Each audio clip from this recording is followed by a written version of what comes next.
Private Affairs, the award-winning fiction podcast about Zimbabweans dating in the diaspora, is back for season 2. Kicking off with a group of friends jetting off to Thailand for an unforgettable birthday trip. Listen to Private Affairs on Apple Podcasts, Spotify, and anywhere you get your podcasts. This project has been assisted by the Australian government through the Australia Council for the Arts, its arts funding and advisory body.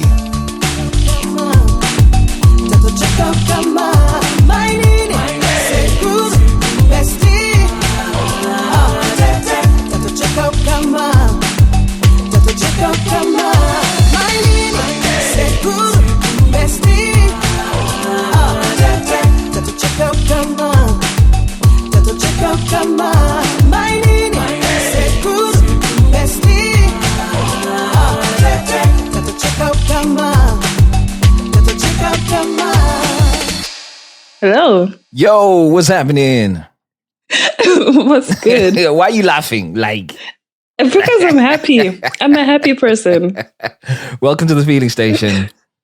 Thank you so much. I'm happy to be here. For those listening to this for the first time, it's a romantic family and friendship breakup podcast showcasing stories that people would like to talk about with a view to give you lessons from their experiences.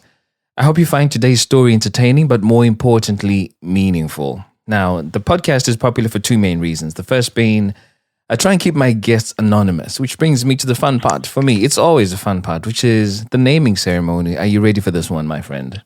Yes, let's have it. So I've gone over to West Africa, and your name is Amara. Very easy to remember. Yeah. Okay. So Amara. Yeah, sometimes that's Amara, sometimes that's Amarachi, but we're going to stick with Amara, and that's an Igbo name. Okay, and what does it mean? It means kindness. So somebody who is genuinely kind. Okay. Does that describe you by any chance? I think so. I mean, no one would say no, right? No one's going to say no. That's exactly what I was just thinking. Exactly. So I'll take it. Okay. And what are you going to call... Now, who are you talking about? A guy, girls? What's up? What story are you telling me today? Okay, so today you're going to hear about a family breakup. Ooh, juicy. Yes. So this family breakup is going to be, can I even call it a family? It's like a family split. Mm-hmm. Exactly. And the split is to do with my father and then everyone else. No way. I wasn't ready for that. Okay. So are you just going to call your father my father, or are you going to give him a name? Yeah, exactly. So it's going to be my father, dad, just to keep things simple. Yeah. And then my mom is my mom, mama. So what, is she also part of the split? It's everybody. Mad! And the thing is, since everyone has a title, it's easy to keep up. So it's my cousins, my mom. Yeah. It'll be cousin one, that kind of thing. Hey. Exactly. Okay, cool. Exactly. I wasn't quite ready for this one, but yeah, we're going to have it. And then Yeah. the second reason why the podcast is doing great is there are real life lessons that people learn from your experience. So you got lessons for people to pick up from your story? Yes, I do have some lessons. What you got? The first lesson is people change and you see the version of them that they want you to see. Hey, okay, that's deep. That is deep. Lesson number 2? Second lesson is get a prenup. Get a pre... Are you married? No. What the hell are you talking prenups? Jeez. I'm in other people's business. So you need to get a prenup. Okay. Talking about prenups, I've spoken to so many friends and I've said, this is not a bad thing to get. And all of them say, well, it's a sign that you don't love me. I'm like, how is choosing to protect something that has been yours for a while a sign that you don't love someone? Literally. It does not make sense. This is a question I would like some of the feelers to tell us if they have time to just tell me what you think about a prenup. If your husband or your wife-to-be says, let's have a prenup before we get married, would you catch feelings? All right, so I'll put that as a question. If you're on Spotify, it'll come up in your question section when you listen to the episode. Feel free to respond. If you're not on Spotify, then just maybe hit me up on Instagram or Twitter with your response to that. Okay, so that's lesson number 2, get a prenup. And then the final lesson, which I have, is don't rely on someone else's income. Hey, this is about money. In Shana we say, in Shana we say, haizi mariako. Hey. This one is about money. Hey, anything with money is going to be juicy. Yeah, it's going to be juicy. So are those your 3 lessons? Yes. And the interesting thing is, this is still ongoing. So, no. Yeah. So the lessons are still coming in. No way. So I remember I tweeted that I would love to have people tell me things that are happening in the moment. Exactly. And it feels like you're the first one to deliver that. I'm here with the tea piping hot straight from the stove. Juicy. Okay, so I'll play these back. Lesson number 1, people change and you see the version of them that they want you to see. I think I've experienced this in my own life. That is very real. Number 2, get a prenup. I can't wait for this one to land. And then lesson number 3, don't rely on somebody else's income. In other words, haizi mariako, right? Do your own thing. Okay. Amara, I really don't know how to start this. Just honestly, because I already know it's a family thing. So you got a mom, you got a dad, you got cousins, you got siblings, maybe? Yes. Okay, so just take me back to a time when you guys were happy. What are some of the things that made the family unit a complete family unit? I want to get a view of that first before we go into what went wrong. All right. So I'm just going to start with how my parents got to be together, I guess. Just to the best of my knowledge, they met at a marathon, actually. Apparently, my mom was running and both of them were running. And my dad is an athlete. He was on the national team for athletics. And so he was running behind my mom intentionally.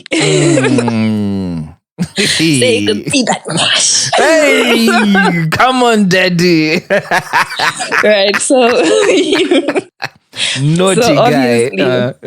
I mean, I don't know how the whole thing went down. I mean, I wasn't there. Yeah. But from there, they started talking and they got engaged. They got married.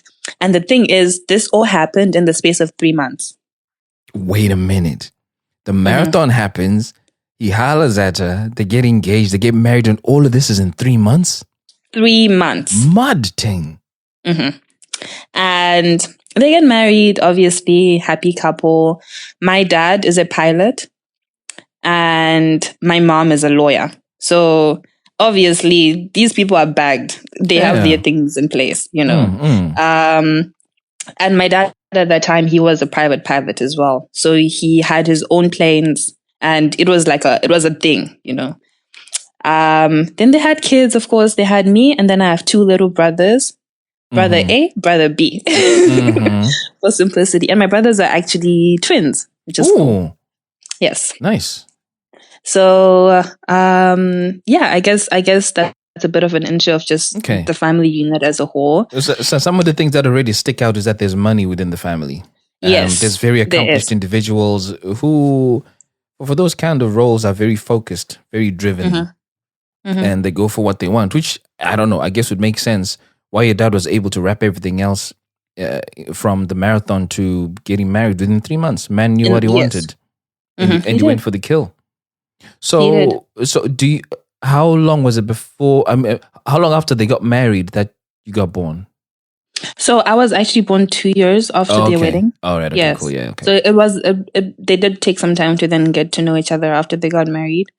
But yeah, Amara was born and the brothers were born as well. And from that point on, we had a pretty good house. Car. When I say cars, Tinto. Big cars. We're talking nice cars. Tinto. Hey. I'm talking about you couldn't get into the driveway because of how many cars were parked. Wow. There was Benz on Benz, freaking convertibles, BMWs, everything. Wow. All the things just there. Wow. We had 2 pools in the house. Bruh. Wait a minute. 2 swimming pools at the house? 2 swimming pools in the house. One in the front, one in the back? Yes. Actually, 2 in the back. And then a pond in the front. Not even a pool, a pond. Another one. You guys give a whole new meaning to liquid.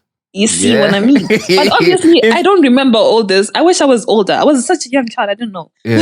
Yeah. If I was older, I would have been a baller too, you know? Okay. Yeah. But yeah, so things were great. My relationship with my dad as well was pretty okay. He was working, my mom was working, everything around the house seemed okay. And then And- at some point, And the relationship with your mom? it was great. Everything was great. Mm-hmm. Yes. And then at some point, my dad had an accident. Not him, but his students. He was a pilot instructor, actually. One of his students was flying the plane Mm. and there was a crash, right? Ooh. And so one of the planes was down, right? And that Yeah. was the main one that he used with his job. So he was not flying as much at that point. And then soon after that, he had a fall and he stopped working because of his health. It was not good enough for him to be flying for safety reasons and all that. Yeah. So he completely stopped working. And so at that point, a normal person would be like, since I'm not working this job, I can get another job, right? Yeah. But that's not what my dad did. My dad was like, hey, I'm done, right? So he completely stopped working. But bear in mind, he's made enough money. He could have chosen to retire early. Yeah. And maybe that's Now what let he me tell decided you to do. some. Let me tell you some stuff. Mm-hmm. Now, before I even start telling you this, I strongly believe that my dad is cursed. He's cursed. Yes. Because Tincho, the way I'm about to break things down for you, you're gonna be like, how? Okay, let's hear How? this. So after he stopped working, he started multiple projects. So he had like mushroom project at some point, he had taxis and everything. But my dad has a short temper. Mm-hmm. And so he would like start something and then he would have a problem with whoever he's working with. Mm-hmm. So like say he starts the mushroom thing, you would then fight with the person and then the person is like, hey, I'm done working with this person. And obviously he's going to tell all his colleagues in that industry. So people won't want to work with them anymore. Oh, yeah. Exactly. So that continues with like taxis. He tries that. Again, people spread the word, yo, don't work with this dude.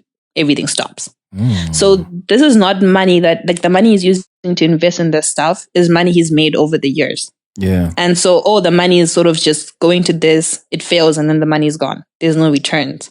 Mm. Exactly. And so at this point, my mom is the one who was now like managing everything. So she's the one who was paying our school fees, paying for the house, buying the grocery, everything. She was the one in charge of all that. Is it because his money had run out? That's the first thing. His money had run out. No, actually, he still had money because he had his cars. He would sell the things. Mm. Or if he wanted more money, he would sell the car or one of the cars, and then he would use the money for whatever he wanted to. He had the money. He just didn't want to use it to take care of the house. Aibo. Okay.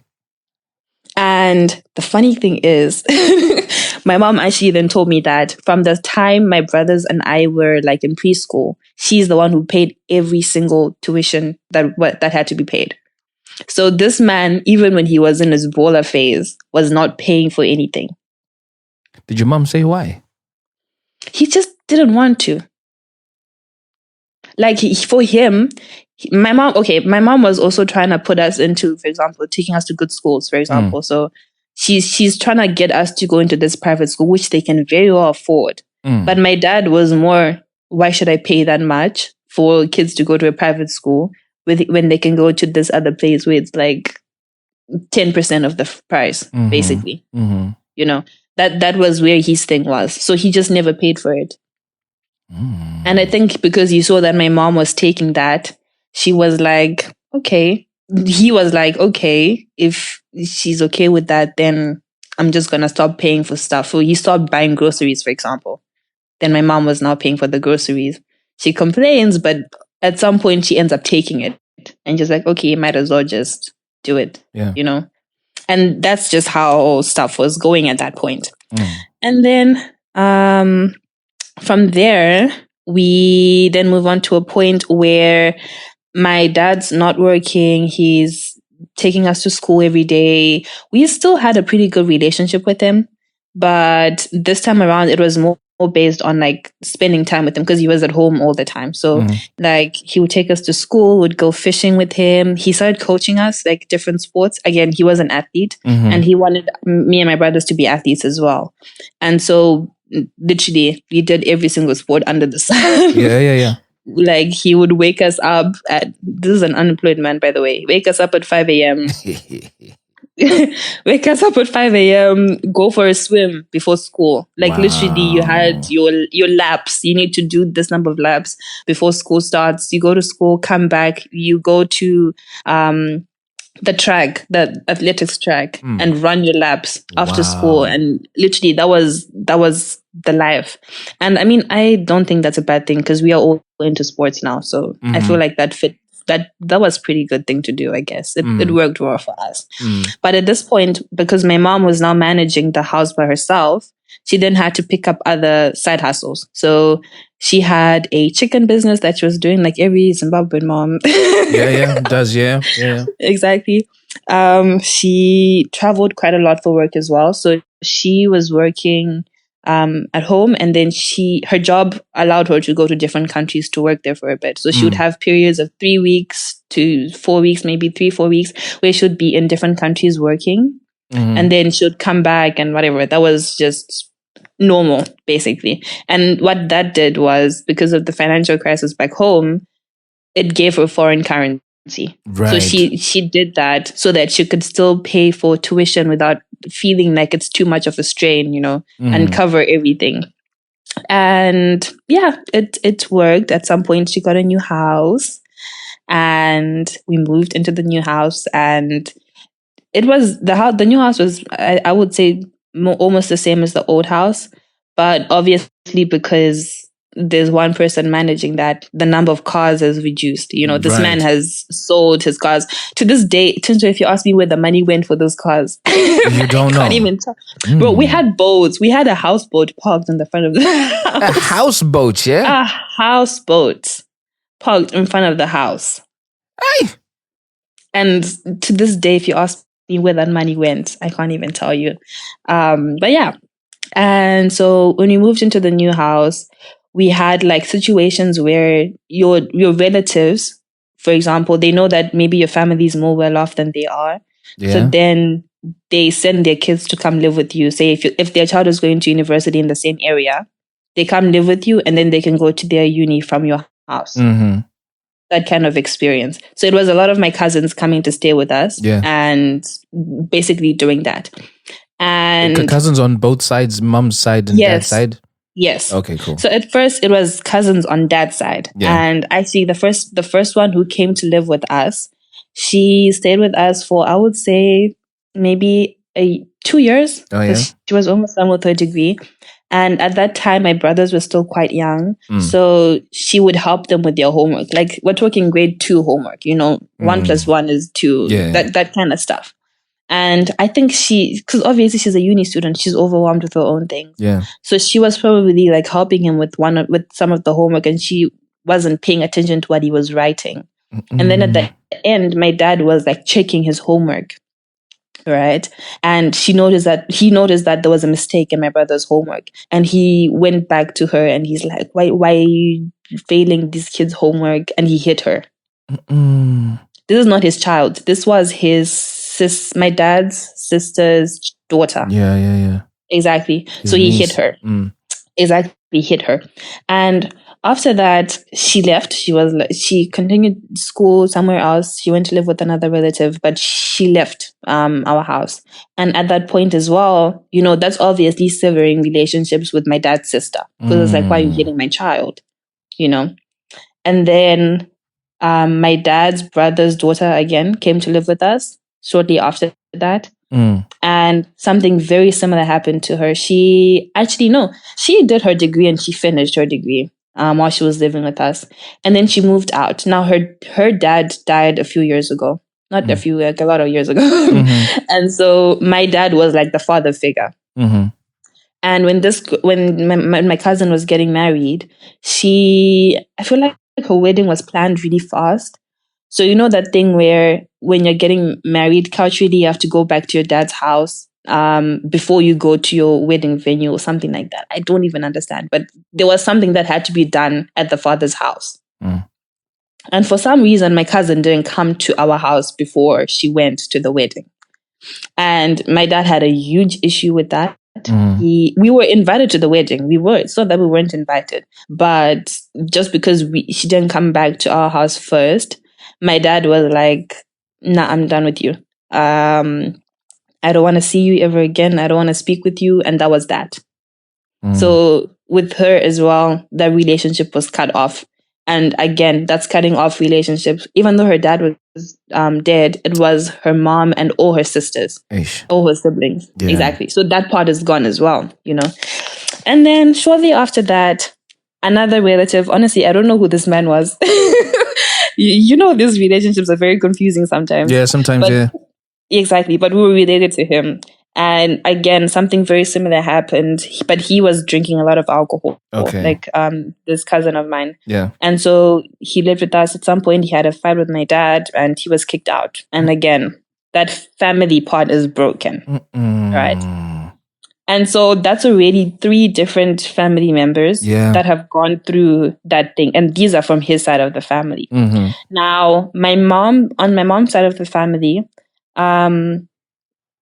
there's 2 cousins of mine. They're actually sisters. And they came to live with us, but at 2 different parts, in 2 different times of the year. So like, for example, this one, not times of the year, but this one lived with us for like the first 3 years. And then the other one lived with us for the next 4 years or something like that. And were they all doing uni stuff? Yes. Okay. Yeah. The first one was in high school. And then the second one was in uni when she came to live with us. Exactly. So when the first one lived with us for quite a bit of time, she was young. She was a child. High school, that's a child. And you know, high school teenagers, attitude and all that, very much alive. You know, it's there. And she and my dad just... they just did not get along. And for some reason, again, they had a big argument. My dad hit her as well. And during that time when this whole situation happened, my other cousin was living with us. So she went obviously to go and defend her sister. And she's like, you can't be hitting her like this. This is my sister. And my dad also hit her. In that incident. And her sister ended up having a panic attack and she had to go to the hospital. It was a whole thing, but she was okay. Yeah. And at that point, the little cousin, the younger one, was basically not coming back to our house. Like, she was kicked out. And the other one, who was still staying with us, couldn't go anywhere because she was still in uni. Yeah. So... You know, when I think about all of the guys who were doing the mushroom project with him, and they were like, "Hey, this guy is tough to work with," and then the people who were doing the transport stuff, and they're like, "Hey, this guy is tough to work with." Now you got cousins coming left, right, and center who are having a tough time living with him. Would you generally describe him as a difficult man? Definitely. Oof. Definitely. Yeah. But that's the thing.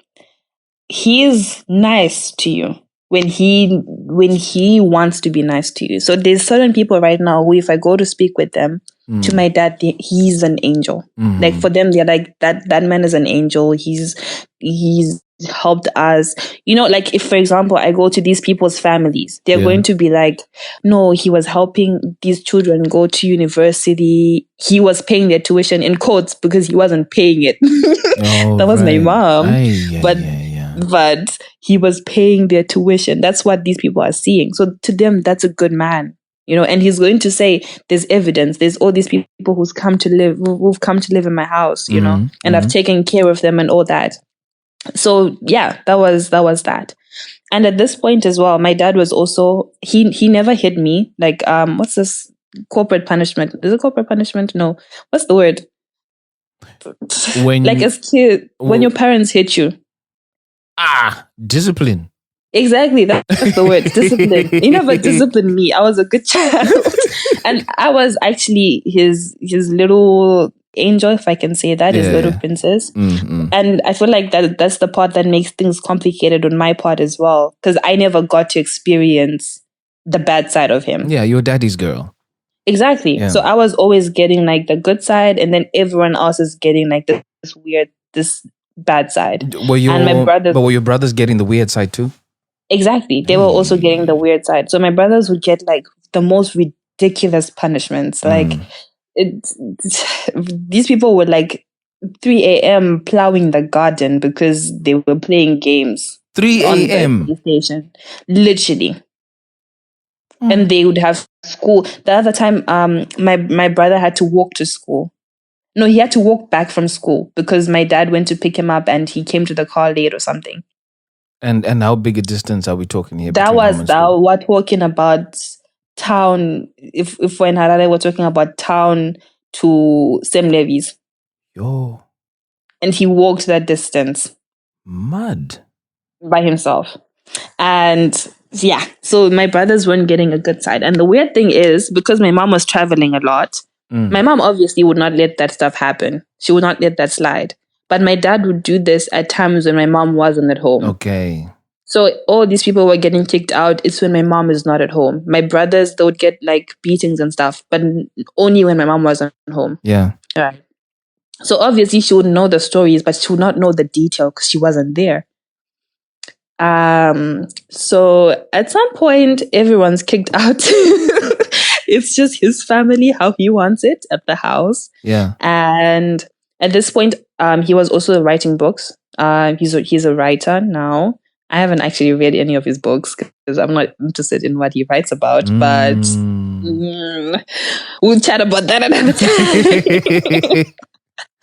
But yeah, he's writing books, and that was sort of his thing. That's where he was getting his money from now. And because we moved out of the old house, obviously the house is being rented out. Yeah. So he was actually getting the rent from that as well. And fun fact, my dad used to be in the military. Ooh. And so he has a gun license and he has a gun box with guns. Right. So at this point, to me, I mean, I knew my parents were good, but I was just, I didn't know things were upside down, basically. Right. And so at some point, they started arguing. And I can't tell you when they started fighting. Yeah. I really can't. But there's one fight that I really do remember. Yeah. And it happened when I was writing my A-levels, I think, yes. I was writing my A-levels at that time. And my brothers as well, they had some kind of examination. It was during exam season. And literally 10 p.m., these people are arguing. They're arguing. And I think at that point, I'd had enough of their arguing. So I took my brothers and I was like, boys, let's go stop this fight. You know, we're trying to sleep. These people are making noise. So we went to their room and we're like, yo, can you guys stop this arguing? And they acted like everything's okay. Like, oh, no, it's fine. Don't worry. There's nothing happening. As soon as we went out, boom, back at the arguing. And we went back. My brothers and I went back and were like, y'all, can you guys stop? You know, this is getting out of hand. And again, they didn't stop. At this point, my mom walked out the room. She banged the door. And then my dad didn't like that. And he opened the door. And then my mom was like, she ran into my room. And it's like this corridor situation. Now my dad is at one end of the corridor and I'm at the other end where I'm like trying to protect my mom because I know he's not going to do anything to me, you know, that kind of thing. And they're arguing, they're saying all sorts of things that adults really should not be saying. Yeah. Yeah. And that's the wild thing. When adults are arguing, they turn into kids. I mean, what kind of stuff were they saying? Bruh, I can't even be saying it. It's not vulgar as It's in like petty. It's so petty. Like, you know how when kids are arguing, the kind of things that the kids say, like, I can't even say. I'm not going to share my sweets with you anymore. No, not like that. I'm talking. You know how like kids do that thing where they'll be like, I don't know, like vana kumusha in the Yeah. rural areas. Yeah. They'll take like mud and then they'll put like a pile of it. Then they'll be like, Like it this is is your this is your mom's boob, and then they kick exactly. And then it. exactly, and then they step on it. Yeah. That kind of thing. Okay. That's the kind of stuff that they were doing. And you know, you're very you're trying to watch this and And take you're it like, seriously. really? And these people are dead serious. They're arguing. And at some point, my mom went to my room. My dad was getting really, really loud, and we locked the door in my room. So I was in my room with my mom, Yeah. and my dad's banging at the door. It's like, if you don't open this door, like things are not gonna end well for you. You know, you're not a good wife. He's just saying everything. He's just going at it. And at that point, I took my phone, and then like what's this Gen Z that I am? Yeah. I started recording. I started recording that. It wasn't an obvious recording. Like it was one of those just in case.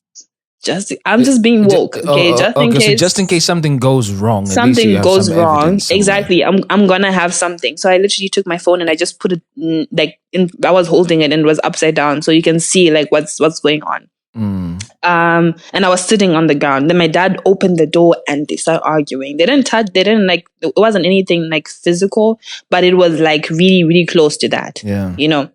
And so these kind of fights, I remember the following day, actually, before I continue, I was going to school with my brothers because I used to take us to school. So I'd be driving and then my brothers in passenger seat, back seat. And I remember I was wearing my shades because literally you haven't slept the whole night. You have an exam, you know, in the morning. And my eyes are puffy. I had shades on driving to school, man. I don't know who I thought I was. I had shades on because of how bad my eyes were. And I remember at that time I was also a prefect. So like I'm getting to school, I have duties and things to do. And I literally went straight to the prefect's room. I sat down and I was just, my friends at that point, they knew that my parents were going at it. Yeah. So my friends, definitely, they were there for me and they were like, nah, it's cool. Like you need to just focus on school right now. And once you're done with the exams, then you can deal with everything else. After some time, my parents, again, they're having all these fights. Cops are being called quite a few times. And again, my dad is still selling stuff one by one. He's selling one boat. He sells the next boat. He sells the houseboat. Now he's left with like a little canoe. He's all the cars, all of them are gone. And he got to a point where he was driving a little car, like a Honda Fit. And you still don't know where the money was going? No one knows where it's going because everything, he would do projects. Like he would say he's doing projects. But Tinto, when I tell you, this is why I say he's cursed. It's impossible to lose that much money. This man, for example, when he was an instructor, he could get like 15K for one student in 3 months. Wow. So now imagine your instructor with 30 students in 3 months. How much money that is. Wow. And for him to lose all of that, to be left with a Honda Fit that would die every 3 seconds. That's a jump. I'm gonna ask what may be a stupid question. Yeah. Did he have another woman in his life who may have been chowing some of that money? Now that you asked me that, right? No, I don't think he would have been given another woman money. I don't think he would do that because he's very stingy. But it's usually quite the opposite, you know. Really? Yeah. You know, that some men with the nuclear family are actually quite stingy. And they choose to be liberal with the other one because the other one is where the spice is at. The spice is at. I see. You know, so to keep things sweet, they make sure that things go in that direction. It is seldom that he will keep both families equally happy. I see. Nah, I don't think so. I really don't. Okay. I really don't. Because he really didn't have anything else to him. Like, this man's not working. I don't know. He's not attractive. Maybe I'm saying that because it's my dad, but I don't know. I don't think so. Okay. But now that you've actually said that, there was a time when I was with my brother, and you know, with your brothers, you guys are peeking, looking at things. We opened the dashboard in his car, and we found a box of condoms. But I was young, you see, so I didn't understand. So what, you thought they were balloons?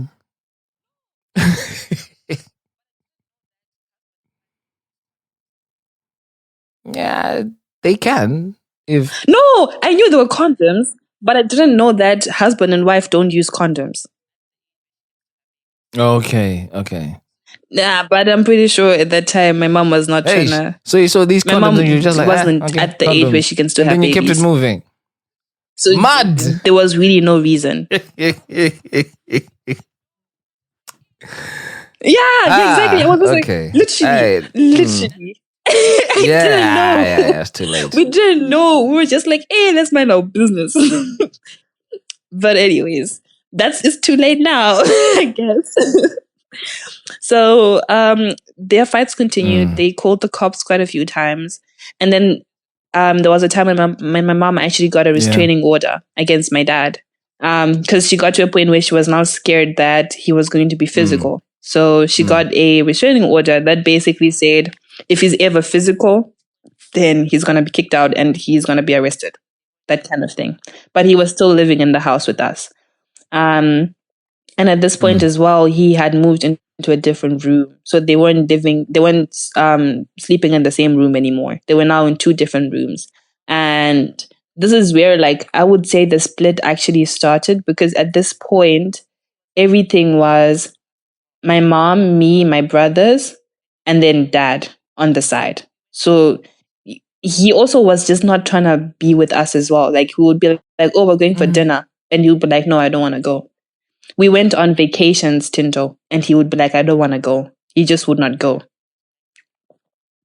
And a lot of the times how he would not go is he would start a fight, and then people would just, after the fight, he would just be like, no, I don't want to go. You guys are disrespectful. And then boom. That kind of thing.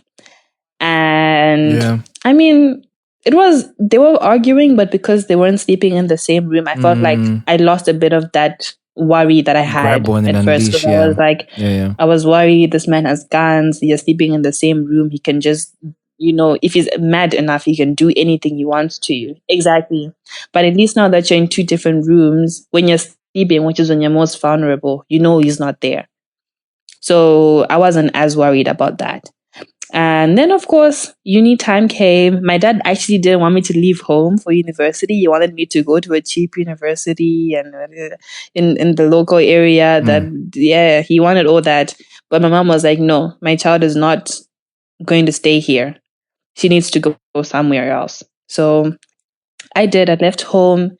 And I feel like when I was away from home, things got a bit quiet. But now I know that things weren't quiet. Things were just worse. And I just was not being told that things were going down. And so when I went back home for summer break, the vibes were different.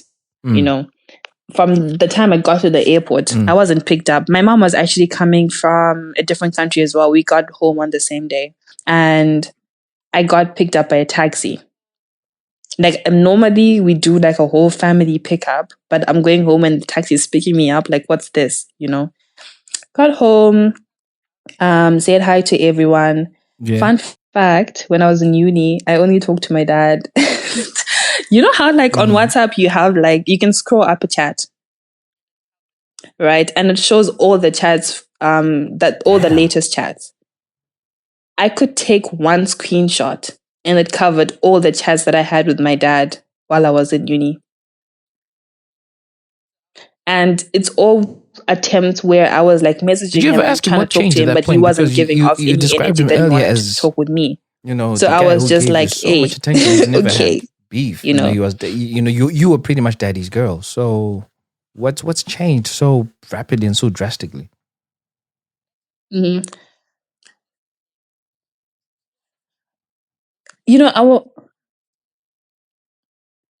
I didn't have to ask. That's the thing. He was just an angry man. Well, he is an angry man. He still is an angry man. And it's just that thing where you just kind of know, like, he's probably mad about something. He's probably mad maybe about how everyone else at home is treating him and everyone is like separating him, even though he's doing that to himself. Like that was his kind of vibe at that point. And so when I went back home, he didn't have a car. He sold his car. And at this point, he was even trying to get my mom to buy him a car. And my mom is saying, I can't be buying a car when I'm paying international student school fees. It's just not in my budget. It's not possible. And at that point as well, I feel like because I was away from home and I'd kind of forgotten how intense things were at home, I wasn't thinking about it too much. So when I went back home, it was kind of like, damn, this stuff is still going on, And then my mom had actually planned a trip for us while I was at home. And the day for the trip comes, everyone's packed up, all the bags are in the car. Then my dad starts a fight. He starts a fight with my mom. He says, you're not a good, it was like a whole thing. You're not a good wife. You're very disrespectful. Everything is just very dramatic. And then we sit down and he's like, you know what? I'm not going with you guys on this trip, which that is very normal to us at this point because he normally just doesn't want to go with us. Right. And so we're like, okay. In our culture, we have this thing called kuoneka. So you have to say bye to the people who are at home before you go on these kind of trips. So we're about to do that. And then we do, I don't know what it's called, but basically you don't just go directly to my mom doesn't go directly to my dad and say, we're going. It goes from my brother and then my other brother. And then you see, so exactly. So my brother says it. My other brother says it to me. And then when I'm about to say it, then when my brother is about to say it to my mom, actually not to me, my mom goes, oh no, it doesn't go through us. It goes through the men only. So my brother says it to my dad. And then my dad just flipped. And he was like, no, it goes to everyone. Like, why are you trying to do this? Why are you trying to single yourself out? Why are you trying to play victim when I'm the victim here? And it was like a whole thing. And Tinto, at that point, I had enough. I literally stood up and I was like, I'm sorry. I came home to go on vacation. And you guys are going to start fighting on the day that we're trying to go on vacation. And I know I'm not supposed to do that. I'm not supposed to disrespect my parents in any way. But I was tired of it at that point. That was it. And obviously, because my dad has this, I don't know, he has this weird respect for me. He was just like, okay. And then, that was it. He was like, okay. He stayed home and we went on this trip. Trip was a banger. We got back home. Obviously, guns blazing, arguing all over the place. But hey, that was that. My mom went back to work. And this one day, she came back from work. And then my dad was in my mom's room. And he was carrying out the mattress on her bed. Now, this is not like a regular mattress. This is one of those big memory foam mattresses, the thick ones on a king-size bed. My dad was carrying that. My dad is old. He's not old, but he's 65. Own. He's pretty. He's a senior citizen, right? He was carrying that whole bag, the whole bed out of the room. He on his own. He carried it to his room. He came back and he carried the base of the bed, which was like a wooden base, like a really, really, really big thing. He carried it out. And my mom was like, why are you doing all this? And he's like, I'm not going to sleep. I'm taking my belongings. I'm not going to sleep on a single bed when I have this comfortable bed that I bought with my own money. Right? Just in my bedroom, I'm going to take it. He took the bed. Mom is like, okay. For my mom, it was really not that deep. She called me. She's like, let's go to the shops. We went, got a new bed, and we literally came back with it. And the interesting thing is, my mom was going back to work, so she called one of the taxi dudes to like come and carry the bed, put the bed on the thing, and then I went home with the taxi dude. We take the bed. We get home, and the first thing my dad did is help the taxi dude to carry the bed into the house. Like, which side are you on? Which side are you on? Yeah, right. Like, it was hectic. And I got home. I mean, with the taxi dude, made the bed. My mom came home. She slept in a beautiful bed, and life was good. Right, man's had his bed in his room.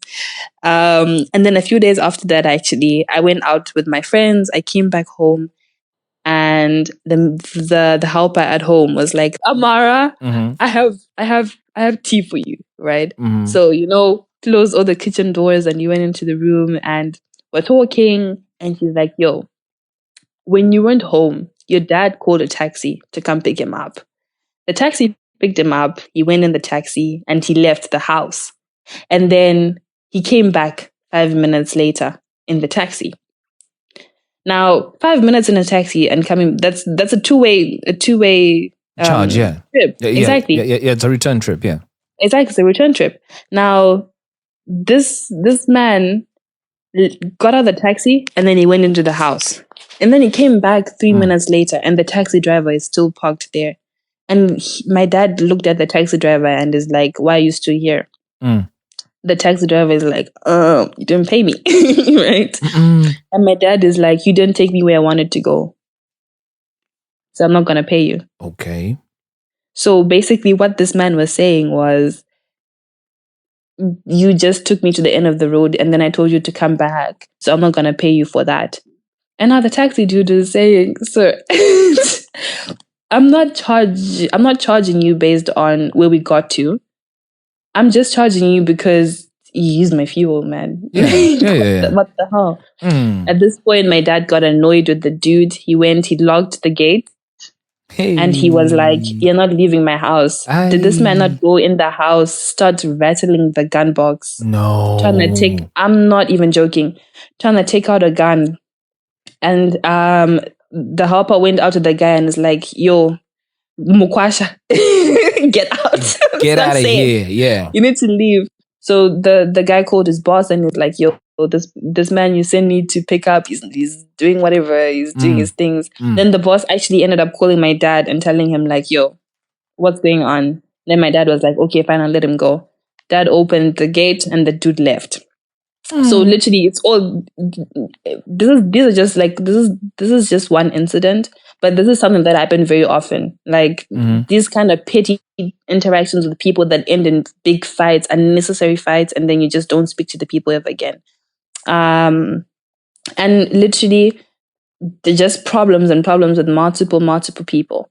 Yeah. And then obviously this was over summer break. I came back to school and I was now having these dreams of like just very violent things. Like I would have dreams where my dad would just be doing the most violent things to my mom and my brothers, and it just wasn't sitting well with me. And one day after one of these dreams, I called my mom and I talked to her for a bit, and she's like, "Oh yeah, maybe you need to speak to your dad at some point." I was like, "Okay, I'll see about that." And then later on that same day, my mom sends me pictures.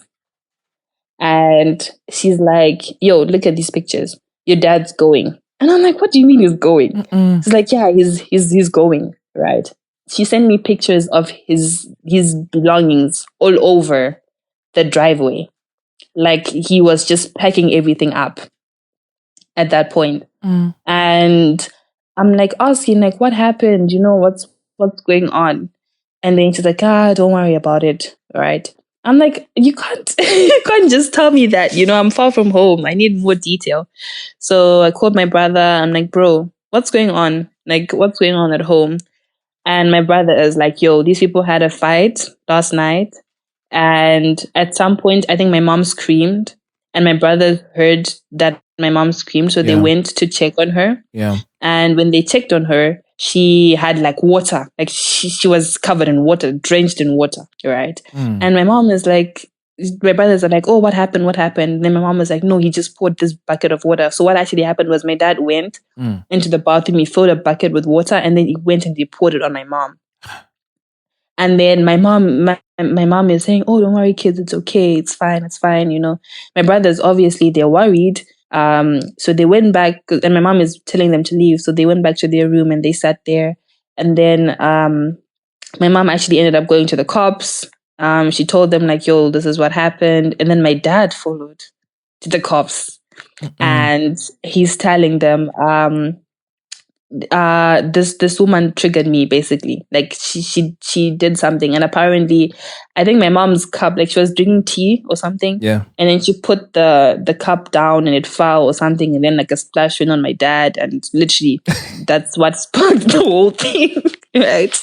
And then he poured water on my mom, and now this was a physical thing. Okay. Yeah. Right. A physical altercation. So at this point my dad was like risking going to jail. And so my mom was like, "Sir, I'm either going to take you straight to the courts or you get out of my house." So that's what led to him leaving the house. Yeah. Exactly. And all this time, no one's really hearing my dad's side of the story. Like, he has his friends and he would talk to his friends and tell them, "Oh, this is what's happening," and his friends, obviously, they're on his side. So they are agreeing with him 100%. But after I told my mom that I was having these dreams, she told my dad that I was worried about him, which, again, I think that's snake behavior. But at this point, after she told my dad that I was worried, my dad then called me. And he's like, "Your mom said that you want to speak to me." And I was like, "It's not true." But yeah, but now that we're here. Exactly, might as well. So my dad, Tinto, when I tell you this one is delusional, he starts breaking it down. But in like, he painted himself to be an angel, to the point where if I was someone who wasn't there, I would have believed him. Yeah. He was saying, basically, my mom was abusing him and not giving him what he needed financially. Which, sir, you are in the house. You had a car until you sold it yourself. You have food on your table every day, every night, breakfast, lunch, and dinner. You were taken care of. Every single time my mom would travel, she would get this man new clothes, new everything. Like, this man was sorted to the T's. Yeah. But he just could not see that. And for him, it's, "Oh, my mom is stressing him and everything." And then he goes on. When I tell you, this was one of the weirdest conversations I've ever had, because this man then says to me, I'm reacting like this because your mom is always traveling and she's not having sex with me." He's like, "She's not having sex with me when she travels. She likes to go to other places. How can she survive 1 month in another country? Who is she having sex with?" Okay. And this is a conversation he's having with his daughter. Yeah. That's a bit. Which is kind of like, sir, come on. Yeah. And for me also, it's like, okay, even if my mom is not doing that, you're the one who's shouting at people. You're the one who's had beef with all these other people. Who am I gonna believe? Come on. Like, even if you were sexually frustrated or whatever it is, you've chased how many people out the house? You've had fights with how many people? Interesting you say that. There's a documentary that I did. I met with a bunch of people in Mount Pleasant, and I was just talking to them about the impact of having and not having sex as grown-ups. And one of the gents I was speaking to says, "Bondere no tonodza." And basically what he was saying is that if there's a lot of tension in the house, if people have sex here and there, that tension goes down a lot. And then it might weave its way back up. But I think it's true. So, not to say that I'm defending him or anything, but if this guy is literally triggering every single person he's getting in touch with, if assuming that what this guy in the documentary says is true, which means that sex really calms you down and makes you happier, even if it's for a moment, he may have been telling the truth, eh? It's not that I'm saying he's not telling the truth, but it's the extent of this anger. Sir, you can't be beating people who are not your relatives. You are beating them. You are arguing with strangers, and then you're coming home and saying it's because your wife is not having sex with you. When you put it like that. Like, Yeah. Make it make sense, Yeah. And we had a call for, I think, I'm not sure if it was 1 hour, 2 hours, but at the end of the call, when I tell you, I spoke a maximum of 10 words, like from hello to just yes. Oh, I can still hear you. Wow. Those are the only things I said, and the whole time he was just fully just saying all these things from his perspective, which were just completely manipulated. Right. And I guess that was his attempt of like manipulating me into like being on his side. People like to say kids shouldn't pick sides, but that's impossible, man. Like it's bound to happen, especially when it's kind of an obvious situation where it's like, bro, you are clearly abusive, you know? And yeah, my mom, he left. He started living at our old house, and which is where he is right now. But my mom, I was really worried about her still, and so she got like security and all this other stuff done at home.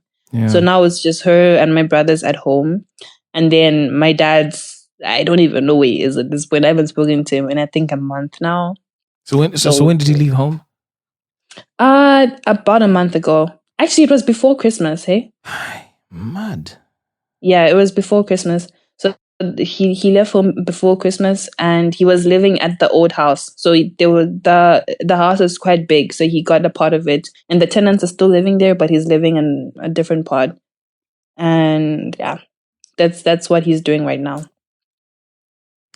Funny thing is, as kids, sometimes we can, sometimes it feels we can't ask our folks what is really going on. And even if you try and say, you know, as kids, can we support? How can we help? It's very difficult to be viewed as being mature enough to understand what is going on and see how you can help. It's just the way some of that generation is built. I've seen it in my own life sometimes. Because what I'll be inclined to do, I know it's good that you pointed out this is an ongoing situation because it's your reality. This is like a month old. Yes. And so far, all you've been told is that your mom is not giving me sex. She must be getting it elsewhere. Yes. Do you know, I wanna agree with you. Right? But this man, like on the core, the thing of like telling your kids, you said like basically telling me what he thinks I'll understand, and then keeping to himself the other things because he's assuming that I won't get it. Yeah. I know. No, he. If he's telling me about how his wife is not giving him sex, I'm pretty sure. I mean, because okay, yes, sex is an important part of relationships for some people, and the absence of that could really make things go south. Some people might choose to go dipping elsewhere, and then you've got the whole infidelity thing. You've got the risk of making somebody unwell. You got the risk of having children that are not part of the family unit. There's a whole heap of consequences to that. Right? So it's not a small thing. But in the same breath, it feels like there's something deeper somewhere that is just not being mentioned. And when you look at how mom has been very defensive of you guys. So, you know, when she got the water poured on her after she splashed a little splash of tea on dad, I still can't get over that. And, you know, she's always like, oh, no, don't worry, kids. We're okay. When they were arguing in the room and all three of you went down and you're like, what's going on? They're like, oh, it's okay. You know, they're trying to mask what they can. But already there's some arguments in the home. It's a question about what are they arguing about that they've chosen not to tell you for whatever reason. Do you know, that's why I'm saying, like, I don't think it's that they haven't told us. We know, because this man doesn't have money. I think that's what it is. Is that it? I promise you. That's where the problem is. You know, when a man is broke, he's not happy. Yeah. When anyone is broke, they're not happy. When anyone's broke, they're not happy. And you're living in a place where you can't even buy bread. Like if we're at home or hungry and we say, oh, we need some bread in the house, he can't even go and buy bread because he doesn't have the dollar to buy bread. You know. And so he's unhappy because of that. And the fact that he has to rely on his wife for everything already is kind of like but for me, it's like you put yourself in that situation, man. You couldn't work as a pilot, but there's so many other options outside of that. So your empathy for him is fairly low. Because you feel he had options that one he could pursue, but didn't pursue, obviously. And then he's just not being real with everyone in, Yeah. accepting and making it known that is because I don't have money. It's not, there's that. And then there's also the element of how you're treating people. If you're a nice person and you're treating people with respect and you're not, because even right now, there's relatives who, I speak to everyone. I always try my best to keep the doors open. But there's relatives I can't even be open with because this man has just closed the door. What if your mom was like, okay, I'll give you X amount of money every month? Now, that's where the danger is. Because my mom now wants a divorce. And my dad is saying, I'm taking the old house. But the fun fact is my mom bought both of the houses. Mad. He didn't pay a cent for any of the two houses because my mom got them through mortgages at her workplace. But because they married, it's in communion. Exactly. So my dad is saying, I want the house and you can have the other house. But my mom, on her side, that house is what I'm using to pay for my kids' tuition. Yeah. They're already like splitting the rent right now. But what my mom is trying to go for is to split that, to sell the other house, and then give him half the money so that at least he can go and do something, which honestly, in my mind, he's going to lose that half because it's cursed. But at least if my mom has that other half, she can still at least go on and buy maybe another property and continue from there, But what he wants is to take the whole house.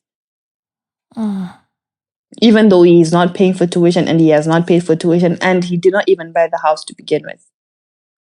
So it feels like a lot of take. Exactly. How does this make you view your dad?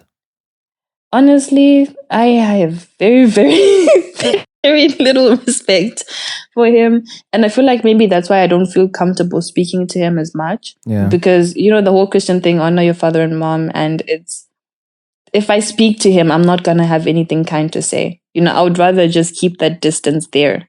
So I don't love him from a distance type of thing. Exactly. Yeah. So I don't say anything out of line. Even on the call where he was like the 2-hour long call. Not that I had much of an opportunity to speak, but even if I did, I wouldn't have been able to say what I want to say because it would not be respectful at all. Even the thing on the trip, like before the Kariba trip, I said Kariba trip, but yeah, the trip that we went on was to Kariba. Before that, I did the whole thing where I was like, I'm not here for your fighting, That in itself is seen as disrespect. That in itself was pushing it, But literally, that I can't put myself in that situation and come out with the clear conscience, It's a pity our parents aren't really our friends. So we can't sit down and say, hey, daddy, please really tell me what's going on. Or, hey, mommy, please tell me what is really going on. Although some may argue and say they do have a relationship like that with their parents. Great. If you do, good for you. Then you've answered to some questions. Yeah. But I don't know if you'll have all of the answers to your questions because you're viewing it as it's because he doesn't have money. He's saying it's because I'm not getting sex. But what's your mom's side of the story? Why does she want a divorce now? Because she's not happy, man. What is she unhappy really about? Not happy. The shouting, the screaming, the give. The lack of support, the give. Exactly, the give. She's taking care of the family by herself, basically. And now this person is basically a liability. He has multiple projects. He will come up with a new project and then he'll ask my mom to invest in it. Right. And it's kind of that thing. It's that thing where bro, it's not going anywhere. Yeah. So why should I? Why should I do that if I'm not going to get anything out of this? If you're going to lose all the money either way. And she's still paying for the tuition. She's still buying the food. She's still doing everything else. So I feel like honestly, I feel like my mom would be at a way better place right now if she was not with my dad. Because I feel like he's holding her back. Yeah, nah. Well, as the situation unfolds, please keep me in the loop. Yes, sir. Yeah, and what I'll be really interested is, the cracks of what it is that has made the two really get to this point where you're like, nah. Well, one of the things that I was always taught was that be with someone whose bad side you can deal with, or whose worst you can deal with. So for them to say now we can't really deal with any of this, to be nice to know what that worst point has been for both of them. Yeah. But thanks for sharing those. I'll just play back the lessons. Lesson number 1, people change, and you see the version of them that they want you to see. Well, it makes sense because of the version of your dad that he's presenting to you and to, I guess, whoever he wants. Whoever he wants. And then get a prenup. This couldn't be clearer, because I think you feel your mom could have benefited financially if she had kept her things to herself, and she wouldn't have to worry about splitting homes, which she's bought through her own resources and access to facilities like mortgages, and then he's got nothing to show for himself. Yeah, it's a dicey one, but honestly, I think that's an important thing for relationships to be very clear about. And I think I feel like it's an indication of how much you love or do not love someone. Yeah, and I think also on that note, it's not that we don't want him to have anything. We can give you some stuff. It's just that you have to be reasonable about it. You are one person, and this is kids who still need to go to university and they have dreams and everything. Yeah. So be reasonable about that part as well. Yeah. Deep, man. And then the last lesson, don't rely on somebody else's income. Well, that sounds pretty obvious in this in this case. In this case. And the funny thing, Tinto, it works both ways, because there was a time when my mom was working and my dad was like, I want you to be a housewife. Stop working. Okay. You told her to stop working, and my mom was like, no way. It's not happening. She's a visionary. She could see what was coming. Yeah. So she's like, I will play this one with a hell of a lot of caution. Hey, thanks, Amara, for sharing your incredible story. I'll keep this line open just in case there are further developments that could be of interest to myself and those listening to this episode. So reach out whenever. All right. You feel the need to. You've been listening to another episode of The Feeling Station. I'm your host, Tinto, and I look forward to catching you in next weekend's episode. Peace. Sati Sandara ini yang dicakiza. Thanks, Amara. I dance every time.